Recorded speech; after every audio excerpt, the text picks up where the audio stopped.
Fibre అధికంగా ఉండే కూరగాయలు ఇవే మందులు అవసరం లేదు, ఇవి తింటే చాలు.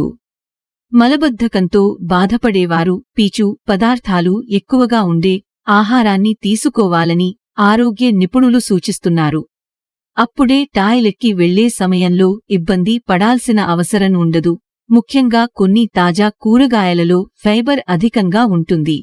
వీటిని రోజూ వారీ ఆహారంలో తినడం ద్వారా ఈ సమస్య నుంచి సులువుగా బయటపడవచ్చు. బ్రోకలీ ఫైబర్ అధికంగా ఉండే కూరగాయ. ఈ కూరగాయ జీర్ణక్రియకు కూడా సహాయపడుతుంది. క్యారెట్లో వివిధ విటమిన్లతో పాటు ఫైబర్ పుష్కలంగా ఉంటుంది. ఇది రక్తంలో చక్కెర స్థాయిలను నిర్వహించడానికి సహాయపడుతుంది. పాలకూర మలబద్ధకానికి కూడా చాలా మేలు చేస్తుంది. బరువు నియంత్రణలో సహాయపడటమే కాకుండా ఈ ఆకుకూర జీర్ణ సమస్యలను కూడా సులువుగా తొలగిస్తుంది. అలాగే స్వీట్ పొటాటోలో ఫైబర్ కూడా పుష్కలంగా ఉంటుంది. ఈ ఫైబర్స్ అన్నీ మలాన్ని మృదువుగా చేస్తాయి.